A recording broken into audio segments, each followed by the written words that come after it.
On her 22nd birthday, Evelyn Cross was drained of every last cent by her family, publicly betrayed by her longtime boyfriend, and stabbed in the back by the best friend she had trusted with her soul. The entire room laughed at her. They called her selfish, paranoid, desperate for attention.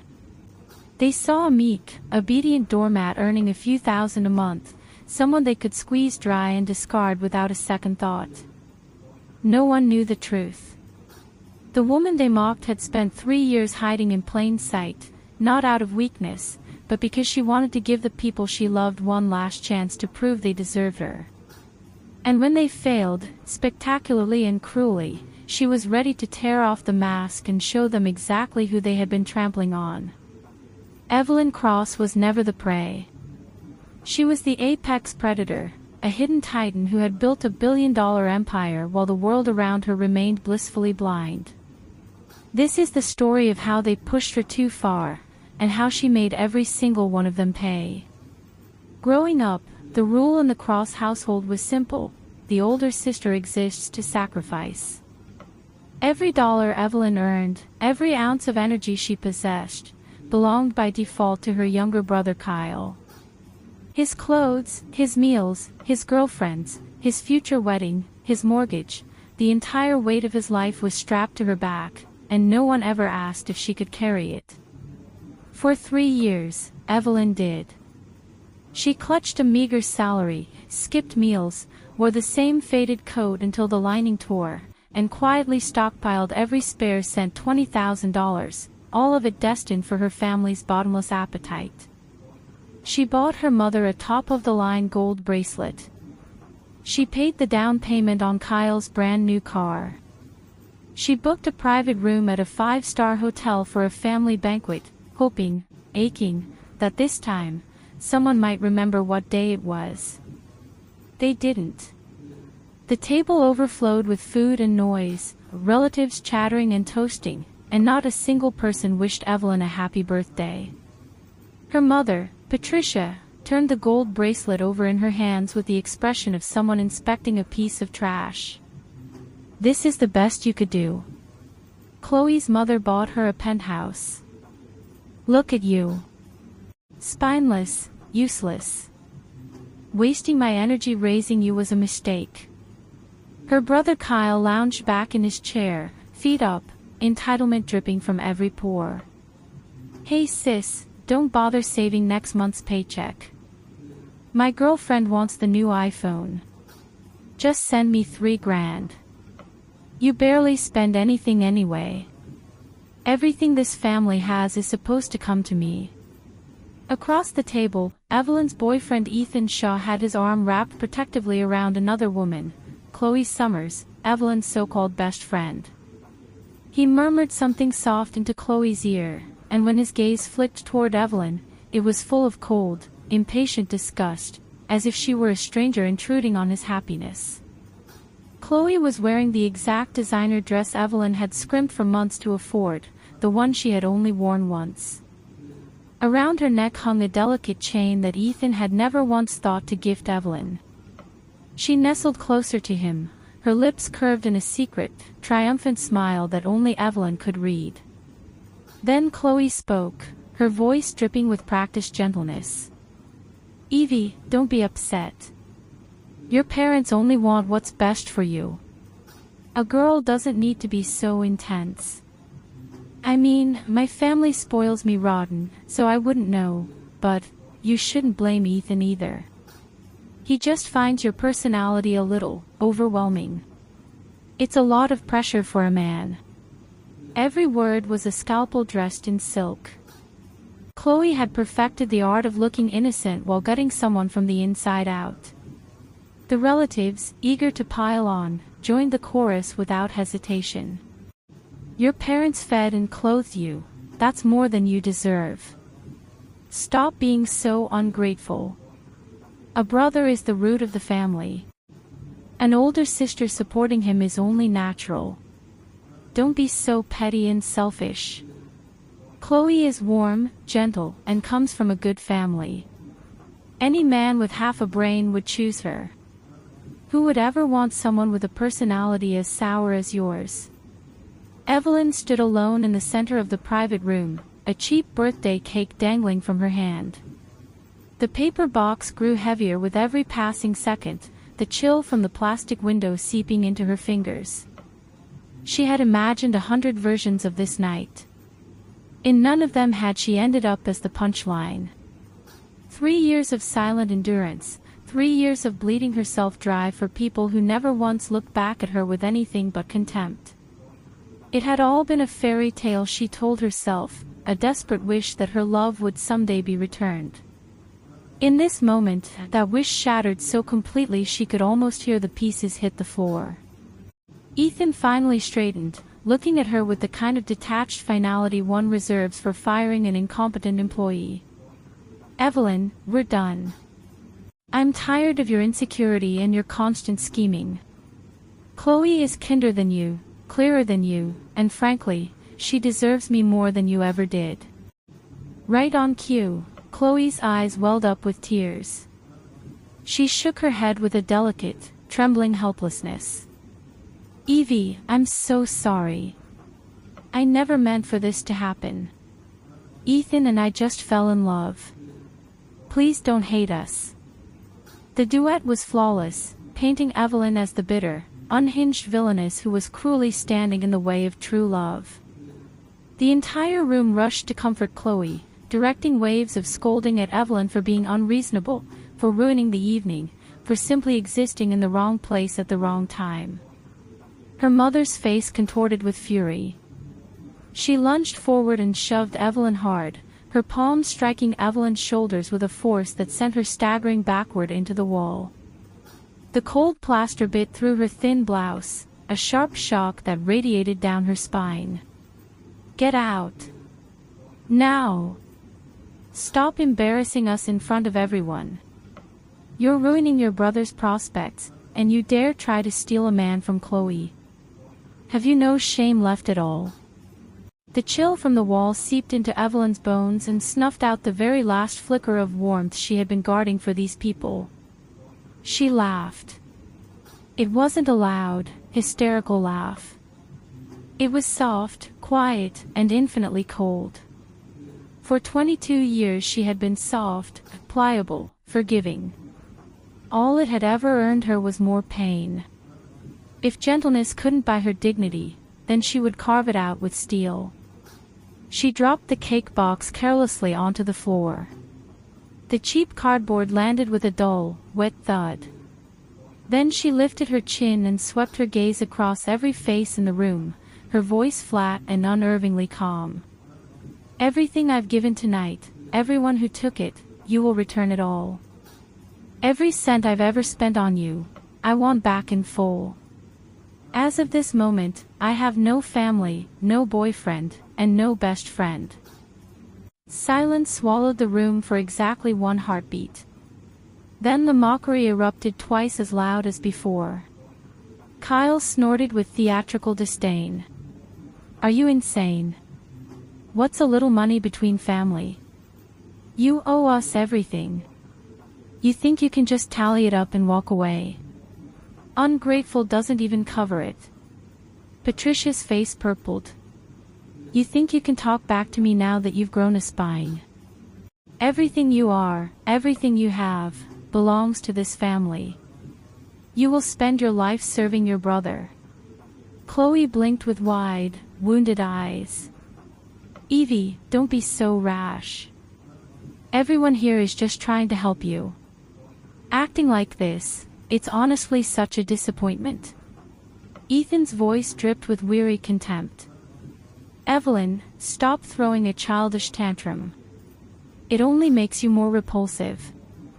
They all looked at her as if she were a bug they could crush under their heels, as if her fury was nothing more than a passing amusement. Evelyn watched their ugly, sneering faces with a strange, detached calm. Then she reached into her pocket and pulled out her phone. She tapped the screen and opened 3 pinned, unread messages. The first was from the CEO of a global investment conglomerate, Ms. Cross. "The final project payment of $7 million has been deposited. Your exclusive seat at next week's industry summit is confirmed, *. The second was from a top venture capital partner, *Ms. Cross. All permits for the new industrial park are finalized. We can break ground whenever you say the word *. The third was from a powerhouse Hollywood producer, *Evelyn. The S+ series you fully financed has locked its premiere date. A-list cast, guaranteed blockbuster numbers, *. The screen's pale glow reflected off the faces of the relatives closest to her, the ones who had been leaning in, eager to witness her humiliation. Their jeering froze mid-breath. Their eyes bulged. Jaws went slack. One aunt's wine glass slipped from her fingers and shattered on the tablecloth, but no one even glanced at the mess. They had all been so certain. Evelyn Cross was the pathetic little office worker with a 4-figure salary, the girl who skipped lunch to save a few dollars, the doormat who never fought back. It had never once occurred to them to ask why she was so quiet, so patient, so willing to endure. She hadn't been weak. She had been waiting. She had clung to the fragile hope that the people she loved might, just once, choose her over their own greed. That hope was dead now. They had murdered it themselves, gleefully and without remorse. Since they had decided that decency was optional, she would settle every account without a shred of mercy. Evelyn lifted her eyes to Chloe, who had gone the color of sour milk. She smiled, and the smile was a blade. The man you stole from me is garbage I threw away. The penthouse you brag about day and night is a property I sold off last year because I got bored of it. That fancy family background you're so proud of. She let the words hang in the air for a moment. To me, it's laughable. Chloe swayed violently, her hand flying out to grip the edge of the table. You're lying. You're nobody, a minimum wage nobody, there's no way you could. Her desperate denial was cut off by a sudden ringtone. Evelyn's phone lit up with an incoming call, and the caller ID flashed across the screen in bold letters, CNN Business Exclusive Interview. The room fell into a stunned, breathless hush.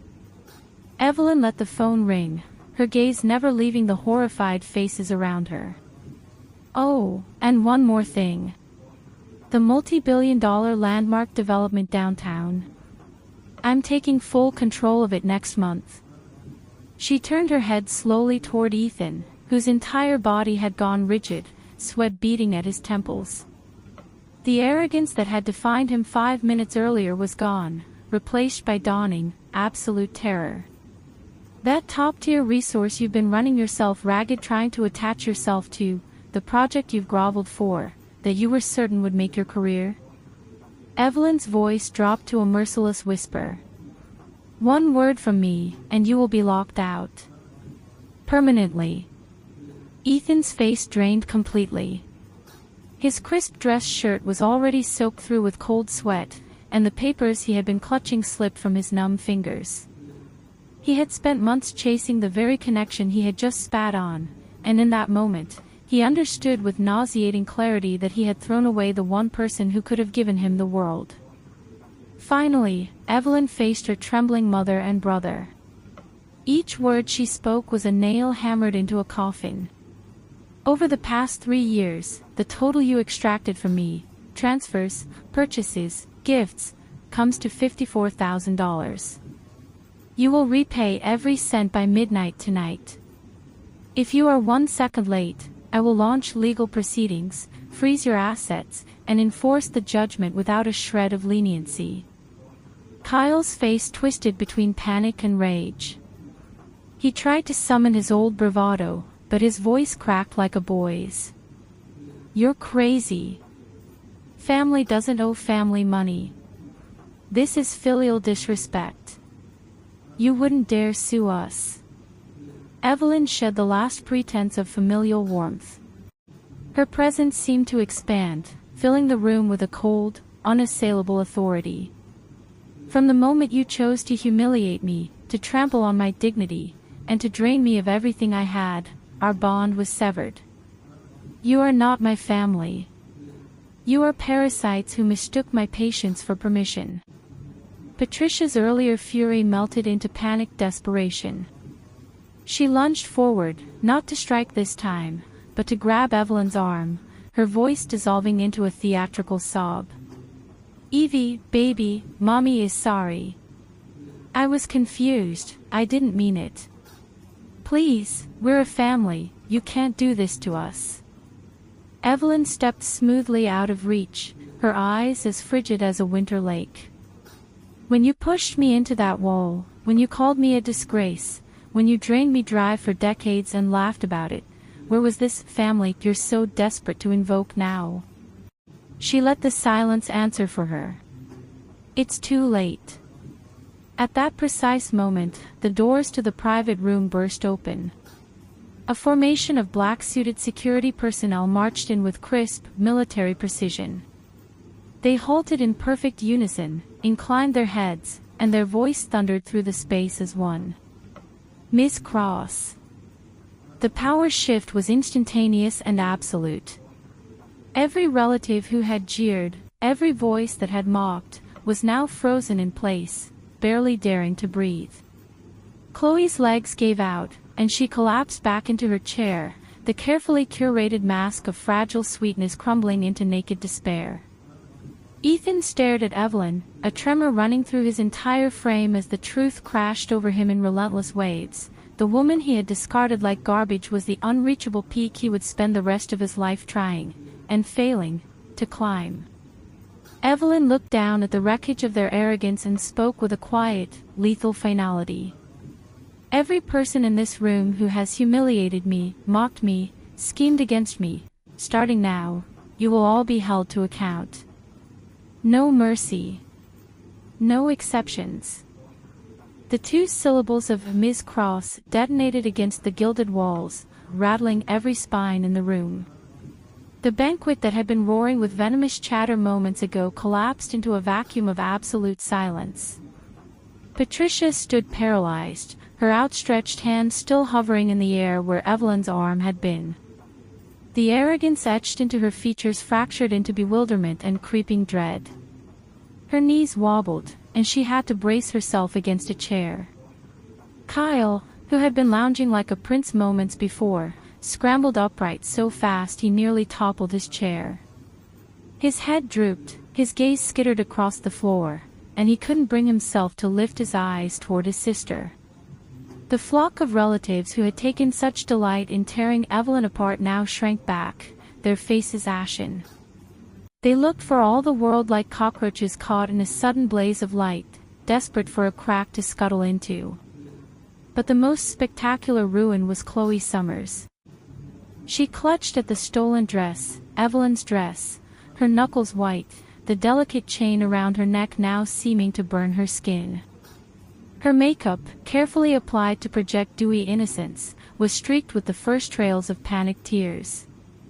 She had spent years perfecting the role of the sweet, helpless angel, and now the whole fragile edifice was collapsing around her. This isn't possible, she choked out, her voice jagged and shrill. You're just a nobody. A low-level employee with no background. How could you possibly be? You're lying to all of them. You're a fraud. No one bothered to answer her.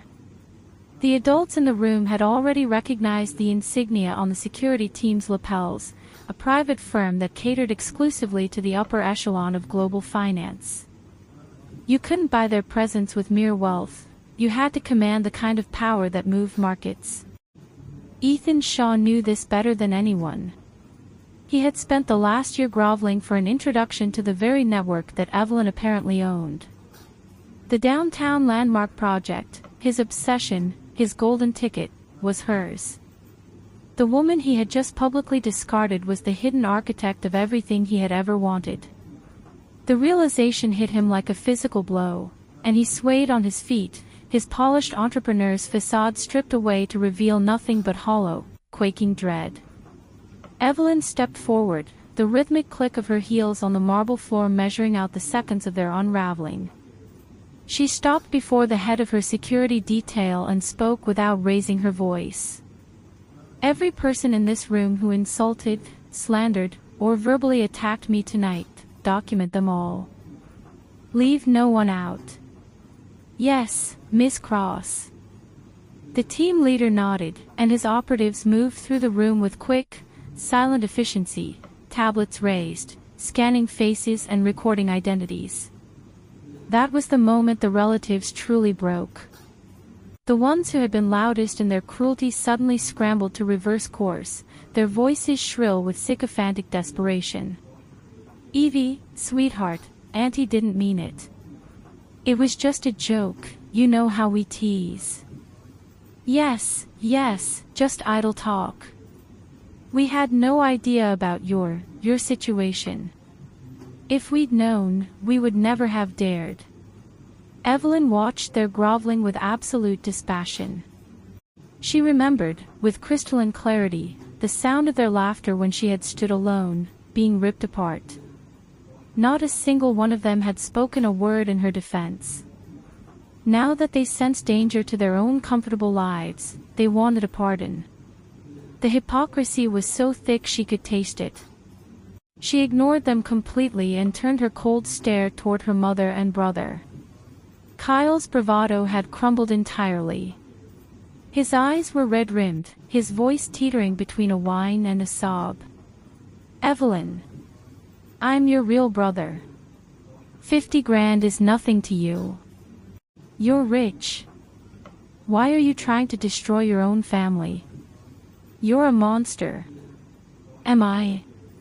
Evelyn's voice cut through his sniveling like a whip.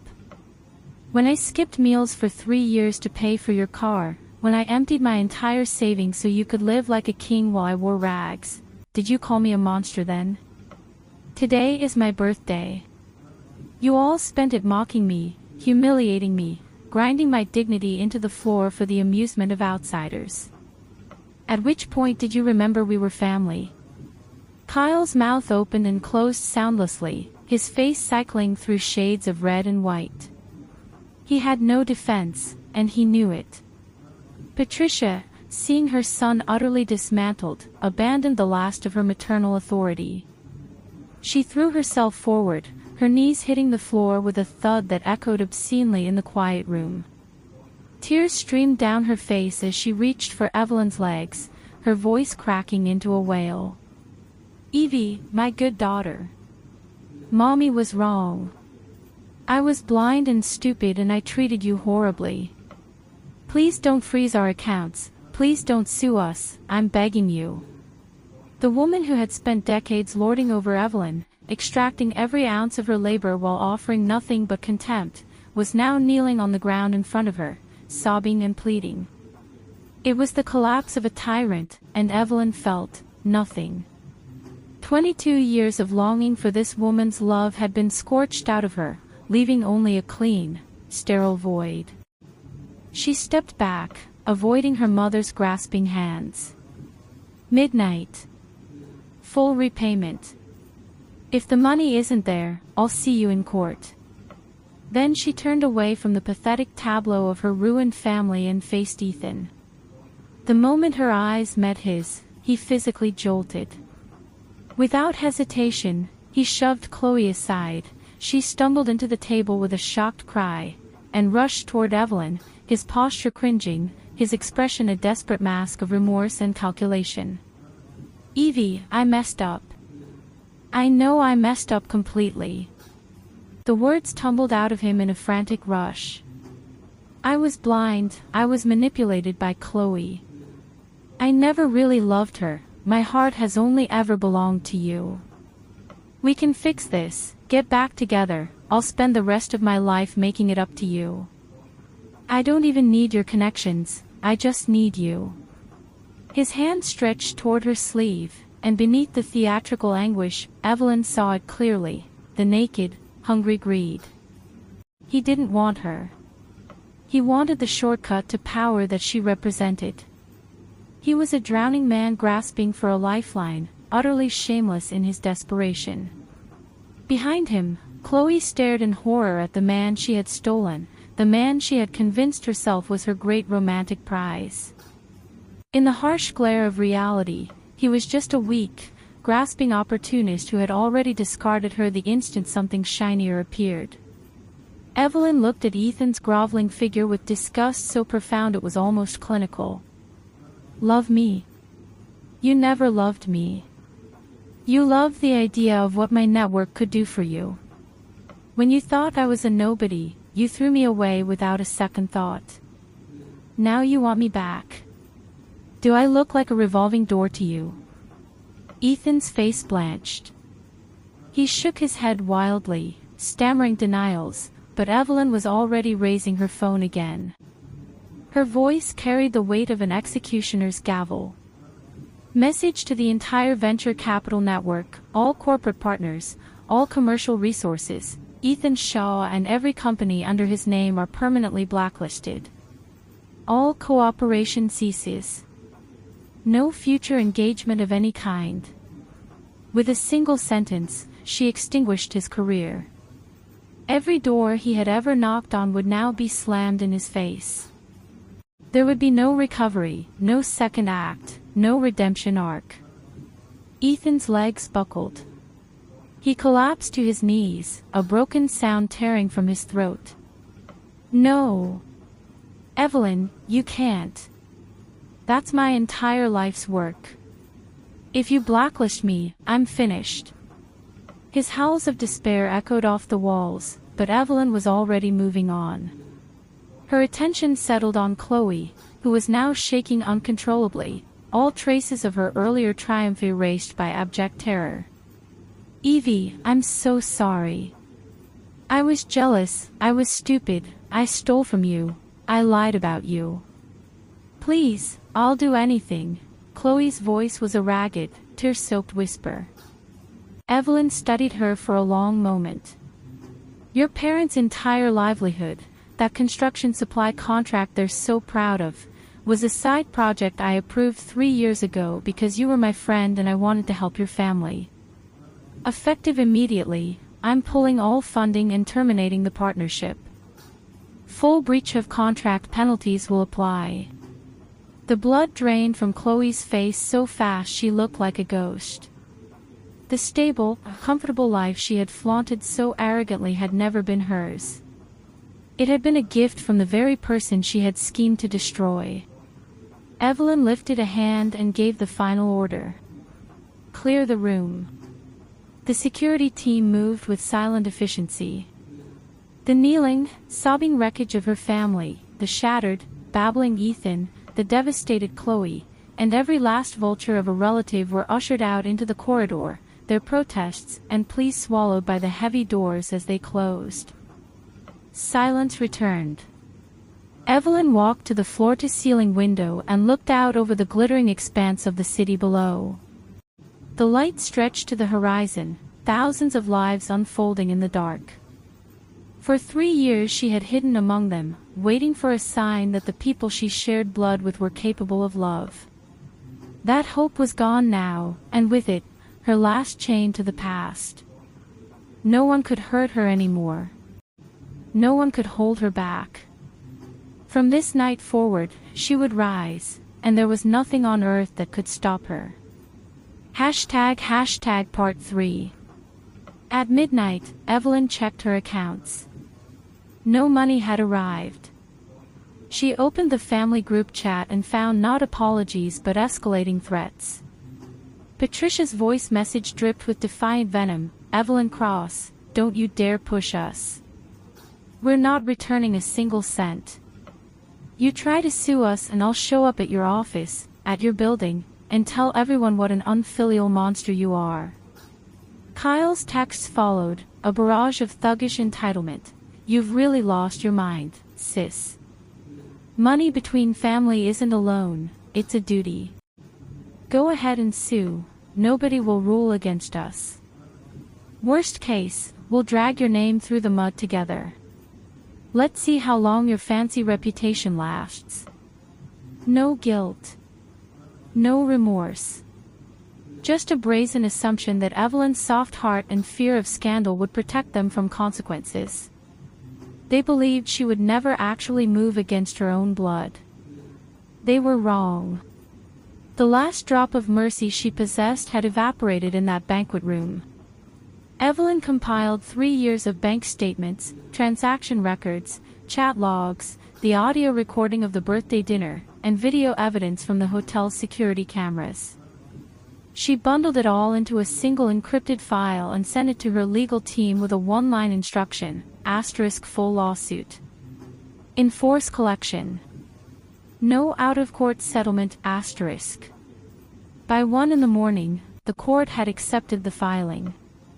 By 3, asset freeze orders and subpoenas were en route to the family's old house. The next morning, Evelyn's phone exploded with messages from relatives she hadn't spoken to in years, all of them singing the same nauseating chorus. You're actually suing your own parents. Have you no conscience? 50 grand is pocket change to you. You'd destroy your own family over it. You're ice cold. Your brother is about to get married. If you freeze everything now, you'll ruin his entire future. You'll be the curse of this family forever. Evelyn blocked every last one of them without a flicker of emotion. They had chosen their side long before tonight. By 10 o'clock, the chaos had spilled into the real world. Patricia, Kyle, and the entire Summers family, George, his wife, and a red-eyed Chloe, had gathered outside Evelyn's apartment building. They set up their theater of grievance right on the sidewalk, wailing and gesticulating for the benefit of a rapidly growing crowd. When Evelyn emerged from the lobby in a tailored blazer, ready to head to a critical meeting at the industrial park, the 5 of them swarmed her path. Patricia threw herself onto the pavement with the practiced ease of a seasoned performer. Everyone, look. This is my daughter, the one I raised for 22 years. She got rich and now she's suing her own parents, trying to starve us to death. A heartless, ungrateful snake. Kyle stood beside her, arms crossed, adding his own venom for the audience. My sister is a cold-blooded monster. She's destroying her entire family over a few dollars, after everything our parents sacrificed for her. You all see what kind of person she is. George Summers's wife planted her fists on her hips, her voice piercing. And my daughter Chloe. This woman targeted her, ruined our entire family's livelihood out of spite. Evelyn Cross is vicious and petty, and she'll get what's coming to her. Chloe hovered at the back, eyes red, the picture of fragile victimhood, silently manipulating the crowd's sympathy. The onlookers murmured, their gazes sliding toward Evelyn with growing judgment. That's awful, she's really suing her own parents. She looks so put together, but inside she must be rotten. Money really does change people. The old Evelyn would have crumbled under those stares. She would have stammered explanations, her face burning with shame, her voice swallowed by the noise. But that Evelyn was dead. Calmly, she pulled out her phone and connected it to a portable speaker she had grabbed on her way out. Then she opened her evidence folder and hit play. The recording of the birthday dinner roared to life, filling the street with its ugly, unfiltered truth. Patricia's sneering contempt. Kyle's lazy greed. The relatives' vicious mockery. Chloe's poison-sweet manipulation. Ethan's cold, dismissive cruelty. Every word, every laugh, every brutal syllable echoed off the surrounding buildings. The crowd went still. Sympathy curdled into shock. Then Evelyn swiped to the next screen and cast the financial records onto a large display she had prepared. $54,000. 3 years. Every transfer, every receipt, every purchase meticulously documented. The gold bracelet for her mother. The down payment for Kyle's car. The endless stream of daily expenses, dating expenses, entertainment expenses, all funded by a girl who had been skipping meals to make ends meet. Evelyn's voice carried clearly over the silence. For 3 years, I earned less than $40,000 a year. I spent every spare dollar supporting this family while they bled me dry and treated me like garbage. On my 22nd birthday, not one of them remembered. Instead, they humiliated me in front of everyone I loved and cheered while my life fell apart.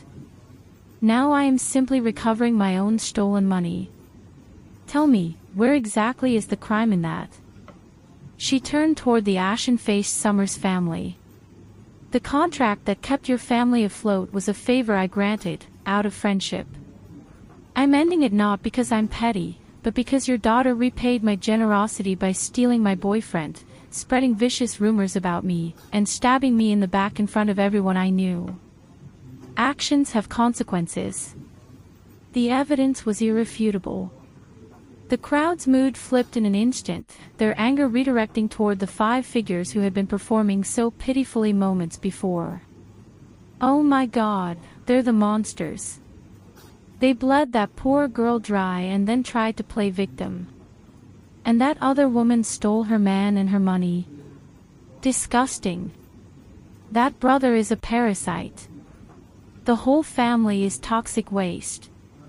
Patricia, realizing the performance had failed, abandoned her act. With a snarl, she scrambled up and lunged at Evelyn, her hands raised to strike. Shut your mouth. How dare you expose us? I'll teach you to disrespect your own mother.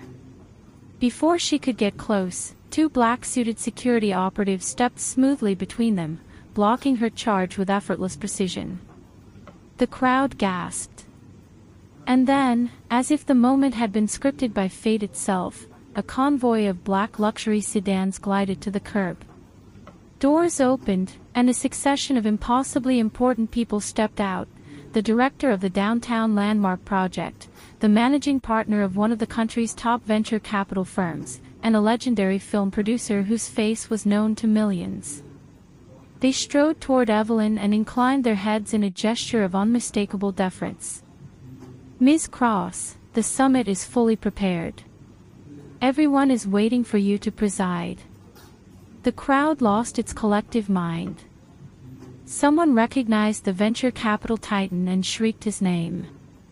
Phones were raised, capturing the surreal tableau: a woman who had just been screamed at by her family on the sidewalk, now being treated like royalty by the most powerful players in the business world. In that instant, the truth was undeniable. Evelyn Cross wasn't a cold, unfilial failure. She was a giant who had been hiding in plain sight, and the people who had abused her had just thrown away the greatest gift of their miserable lives. Patricia, Kyle, and the Summers clan stood frozen, their faces a gallery of horror and dawning, bone-deep regret. They had tormented and discarded the one person who could have lifted them all into a world of unimaginable privilege. In the crowd, someone posted a video. Within hours, hashtags exploded across social media: #ToxicFamilyExposed, #HiddenTitan Evelyn Cross, #Instant Karma. The internet erupted in a firestorm of support for Evelyn and blistering condemnation for her tormentors. Evelyn didn't stay to watch the fallout. She climbed into the waiting car, the door closing with a solid, satisfying thud that sealed away the noise. As the convoy pulled away, she watched the city slide past the tinted window and felt, for the first time in her life, the clean, crisp air of absolute freedom. All debts would be collected. All betrayals would be answered. The people who had tried to bury her were about to learn that some graves are meant for the gravediggers. #Part 4. The social media firestorm burned through the night and into the next day. Evelyn's story dominated every platform. Investigative accounts dug up the official records of the Landmark Project, and there was her name, listed as the principal developer. The photo attached, Evelyn in a sleek tailored suit, poised and commanding, bore no resemblance to the pitiful office girl the trolls had mocked. Finance insiders leaked more details, She held major stakes in multiple venture capital funds and entertainment companies, a shadow titan who had quietly built an empire while the world wasn't looking. The narrative flipped completely. The comment sections that had once buzzed with criticism now overflowed with outrage on her behalf and venom for her enemies. She sacrificed everything for those parasites and they humiliated her on her own birthday. I'm literally shaking with rage. That family is a case study in narcissistic abuse. They got exactly what they deserved. Ethan and Chloe are a match made in hell. They had a diamond and threw it away for cheap glitter. As public opinion crested, the consequences Evelyn had set in motion began to land with devastating precision. The first to fall was Ethan Shaw. The permanent blacklisting order she had issued executed itself with machine-like thoroughness. Within a day, every business partner terminated their contracts. Banks called in his loans. His supply chains disintegrated. The startup he had poured years into, the company that was supposed to be his ticket to the elite, collapsed into bankruptcy so fast it made headlines. Penalty clauses and default judgments piled on top, burying him under a mountain of debt that would take a lifetime to clear, a lifetime he no longer had the means to live. Desperate and utterly broken, Ethan showed up at Evelyn's office building that afternoon. He looked like a ghost of his former self, his shirt wrinkled, his eyes wild, his carefully cultivated image of polished success replaced by raw, animal panic. When he saw her step out of her car, he threw himself into her path and dropped to his knees on the concrete, his forehead slamming against the ground. "Evie, please. I know I destroyed everything. I was blind and stupid and I let that snake poison me. Give me one more chance, just one. I'll be your servant, your slave, anything you want. Just lift the blacklist, help me with the debts, and I'll spend the rest of my life being whatever you need." The man who had once looked at her with cold disdain, who had told her she wasn't good enough, was now groveling in the dirt, offering to trade his dignity for a financial rescue. Evelyn looked down at him and felt only a vast, hollow disgust. "A chance." Her voice was quiet, almost gentle, and infinitely merciless. "When you threw me away in front of everyone, when you used my humiliation to court your new girlfriend, did you think about giving me a chance? You decided I was beneath you. Now that I'm above you, you want to crawl back. Do you know what the cheapest, most worthless thing in the world is, Ethan? It's a man's regret after he's already lost everything." She let the silence stretch. "The blacklist is permanent. The debts are yours. The hole you're standing in, you dug it yourself. No one is pulling you out." She stepped around his crumpled form and walked into the building, the sound of his anguished howls fading behind the glass doors. She didn't look back. The Summers family collapsed next. The withdrawal of Evelyn's funding and the breach of contract penalties hit their construction supply business like a wrecking ball. Without their anchor client and buried under legal liabilities, the company went under in less than a week. Assets were liquidated, their home was repossessed, and the comfortable middle-class life Chloe had flaunted so smugly evaporated overnight. But the financial ruin was only half the story. As the full extent of Chloe's behavior spread, stealing her best friend's boyfriend, spreading vicious lies, manipulating everyone around her with fake tears, her social world imploded. Friends unfriended her in droves. Professional contacts severed ties. Neighbors whispered and pointed.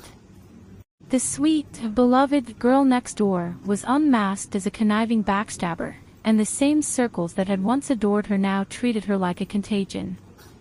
She had spent years building an image of angelic perfection, and Evelyn had dismantled it with nothing more than the truth.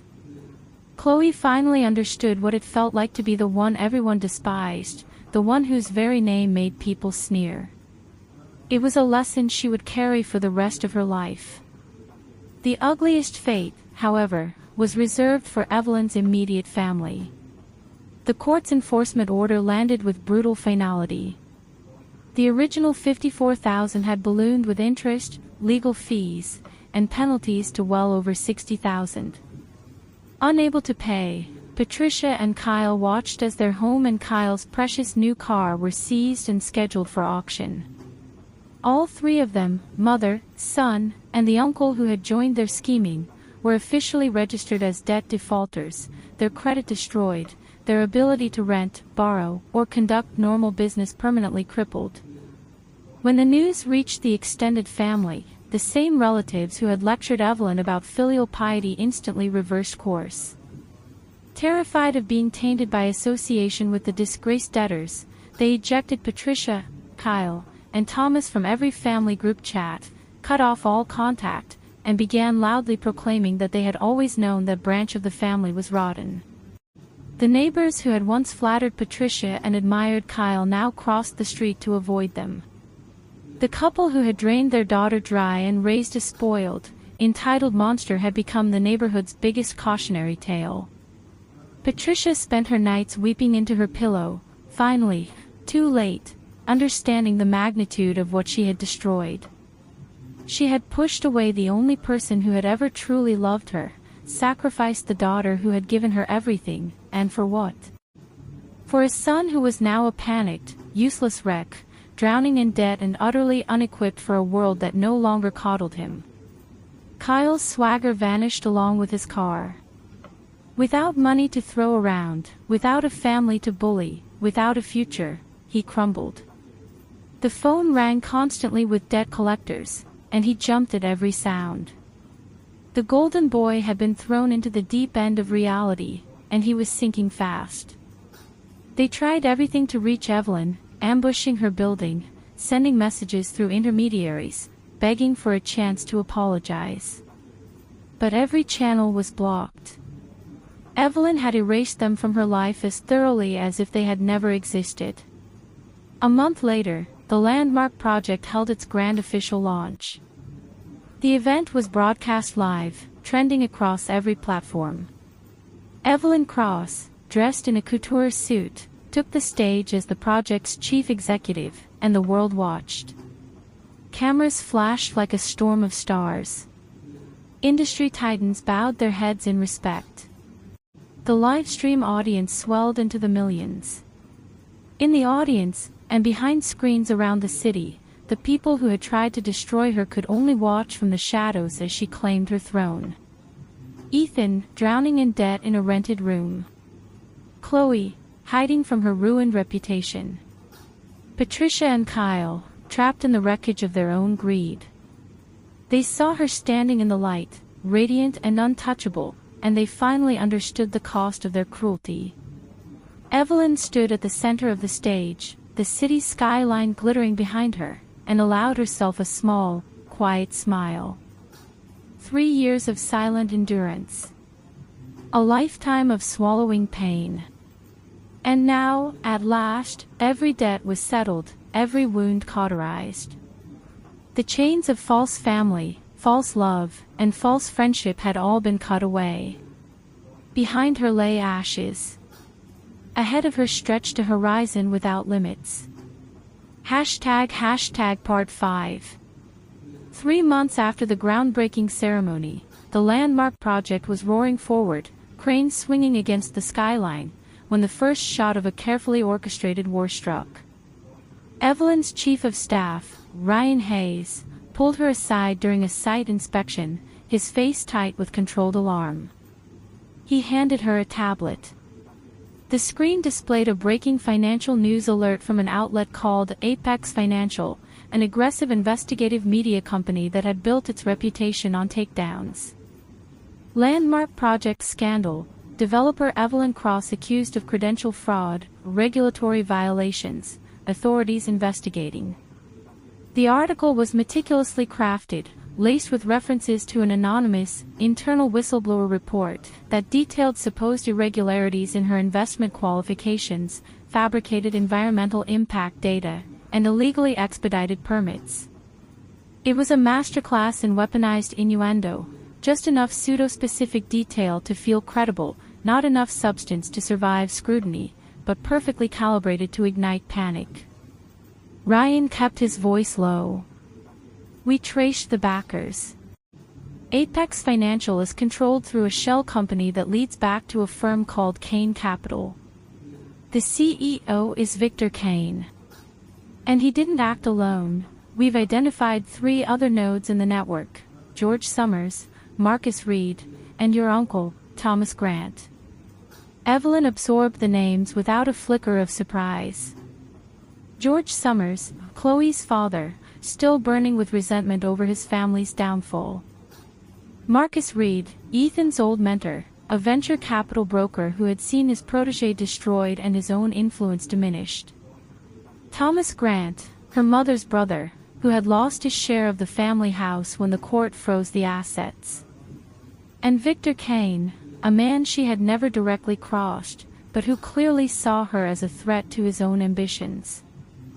They had waited for the perfect moment, the project's most vulnerable phase, when cash flow was tight and investor confidence was critical, and then struck as a coordinated unit, aiming to trigger a death spiral of bad press, lender panic, and forced divestment. Within hours, the media storm escalated. 3 of the project's lending banks called emergency review meetings. 2 issued formal inquiries. 1 quietly informed Ryan that it was suspending its next scheduled loan disbursement. The stock prices of Evelyn's associated ventures dipped sharply. The vultures were circling. Evelyn called her core team into the conference room. The tension was thick enough to choke on. Vivian Cole, her PR director, reported that Apex Financial was refusing all communication and had promised a second wave of conclusive evidence to be released that evening. The banks were demanding proof of stability within 48 hours or they would initiate full loan recalls. The project's partners were nervously reviewing their exit clauses. Evelyn listened to all of it, her expression unreadable. Then she picked up her phone and dialed a number she hadn't called in months. Alexander Sterling, the CEO of the global investment conglomerate that had been one of her earliest and quietest backers, answered on the second ring. His voice was warm, laced with dry amusement. Evelyn. I was wondering when you'd call. I'll admit, I expected you 2 hours ago. You're even cooler under fire than I gave you credit for. I had some thinking to do, she said. That summit seat you offered, I'd like to take it. Tomorrow. And I want to meet Victor Kane. Face to face. There was a pause. Then Alexander chuckled, the sound rich with anticipation. I'll arrange it. He's been telling anyone who'll listen that you're an undisciplined newcomer who needs to be taught a lesson. I think he'll enjoy the chance to deliver it in person. Evelyn's smile was thin and cold. Let's give him what he wants, then. She hung up and faced her team. Vivian, don't block Apex's second wave. Let them publish. The bigger they build their lie, the harder they'll fall when we tear it apart. Her operations director looked stricken. Evelyn, that's an enormous gamble. If we don't have something that definitively proves. Evelyn opened a drawer and laid a folder on the table. Inside were the original, fully certified approval documents for the landmark project, stamped, dated, and registered with 6 separate national regulatory bodies. The date on every single document was from before she had ever publicly revealed her identity. She had obtained all the necessary permits during her 3-year silent period, moving through the bureaucracy like a ghost while everyone around her remained oblivious. The room went silent. The trap, they realized, had been laid long before the hunters had even loaded their guns. They think they're the predators, Evelyn said, looking around the table. They're about to learn that they walked into the wrong territory. The next morning, Evelyn arrived at Alexander Sterling's private business retreat, a sleek, glass-walled estate hidden among old oak trees. There, she met Victor Kane. He was younger than she expected, early 40s, impeccably dressed, with scholarly glasses and an easy, condescending smile. Behind him stood Marcus Reed, gray-faced and watchful. Victor rose and extended his hand with a practiced warmth that didn't reach his eyes. "Miss Cross. A pleasure.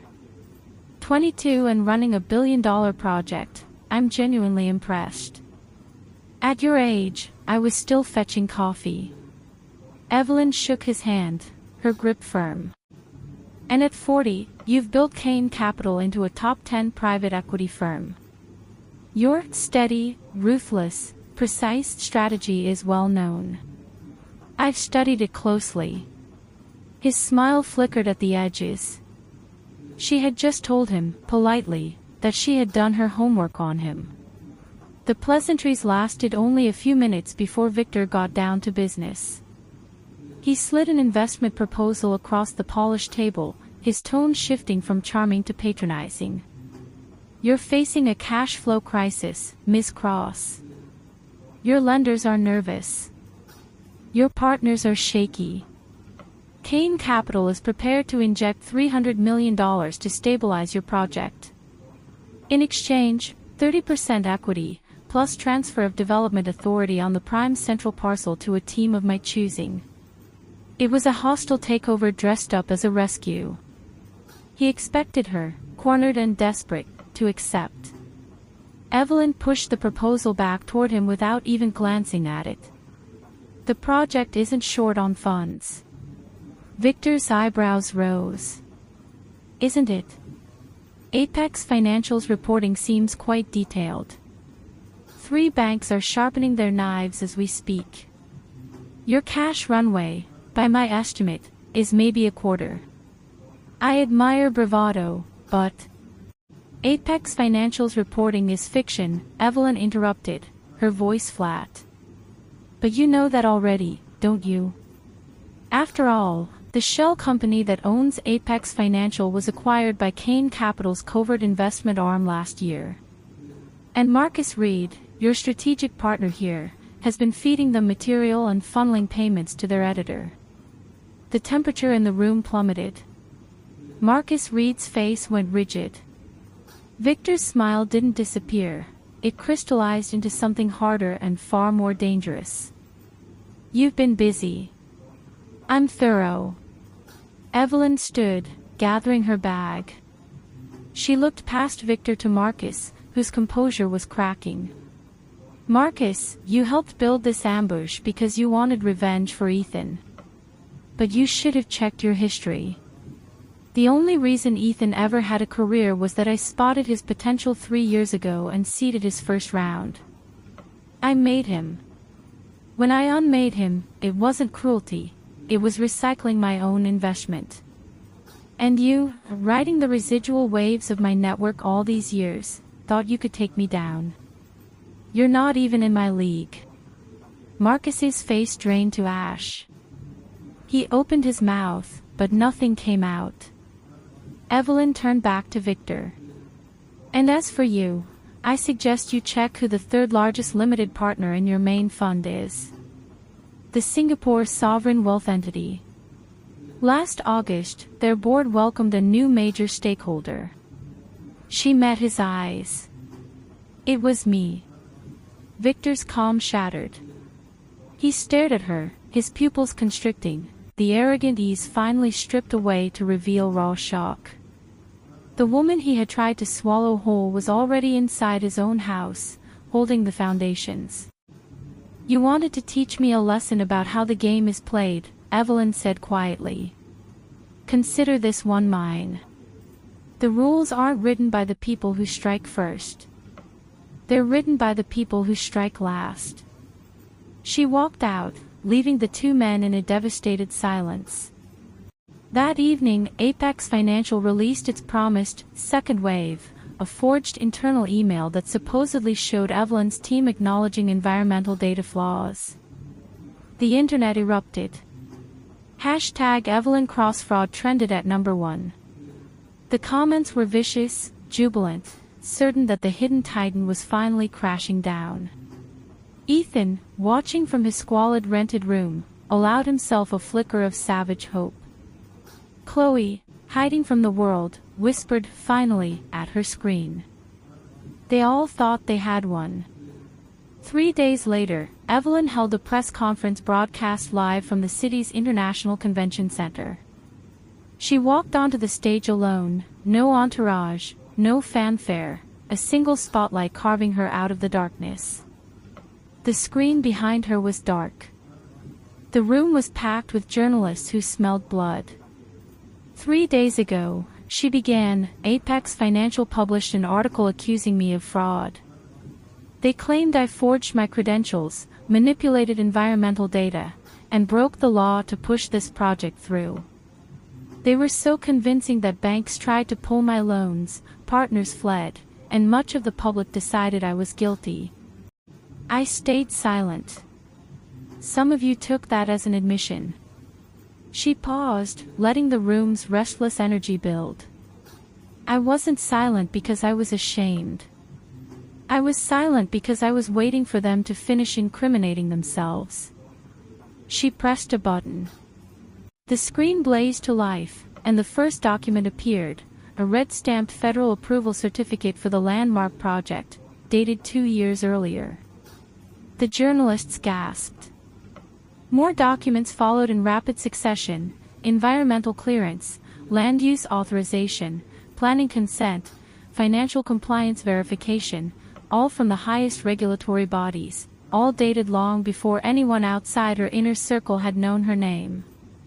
The forgeries Apex had published were obliterated by the sheer weight of genuine, government-certified proof. Then Evelyn switched to the next set of exhibits. A detailed forensic map of the conspiracy, George Summers's shell company holding shares in Apex Financial. Marcus Reed's financial transfers to the outlet's editor. Thomas Grant's paid whistleblower statements, directly contradicted by time-stamped records. And at the center of the web, Victor Kane's Kane Capital, orchestrating the entire operation. She looked directly into the camera, her gaze cutting through the lens to the man she knew was watching from his crumbling office. Victor, you told your circle that I didn't understand the rules. But the rule that matters most is this: you should be certain your target isn't playing a deeper game than you are. On a live feed that someone in the audience was already streaming, the news broke simultaneously. Kane Capital was under immediate investigation by financial regulators. Its largest investor announced a complete withdrawal. Victor Kane's 20-year empire, built on leverage and ruthlessness, had been hollowed out from within by the very woman he had dismissed as an amateur. The press conference erupted. Phones rang off the hook. The narrative, which had been so carefully poisoned against Evelyn, reversed with the force of a tidal wave. The hashtags switched from condemnation to triumph. Hashtag Evelyn Cross vindicated. Hashtag the trap was hers. Hashtag instant karma level expert. In his office, Victor Kane sat motionless, the screen glaring at him like an indictment. In a cheap apartment, Chloe watched her last shred of hope dissolve into static. In a rental room that smelled of mildew, Ethan's brief, vicious joy curdled into the familiar taste of ash. And in a house stripped of everything they had once owned, Patricia and Kyle and Thomas huddled in the dark, finally, irrevocably understanding that they had not merely lost a daughter and a sister. They had provoked a force they could not begin to comprehend, and now there was nothing left to salvage. A week later, the project was back on track. The banks were falling over themselves to offer better terms, and the partners who had fled were begging to return. Evelyn stood in her top-floor office, watching the construction crews reshape the city below. Ryan Hayes knocked and entered, holding a tablet with a carefully neutral expression.